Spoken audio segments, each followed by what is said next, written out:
Do you renounce Satan and all his works and all his empty promises?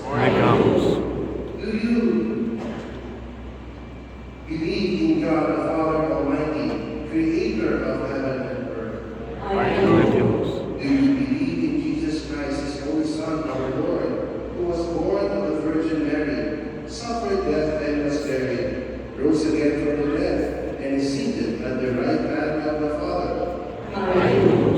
Do you believe in the Holy Spirit, the Holy Catholic Church, the communion of saints, the forgiveness of sins, the resurrection of the body, and life everlasting?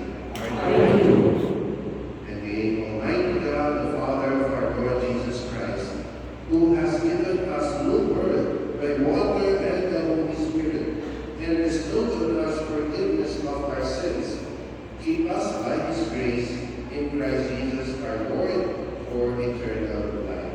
Amen.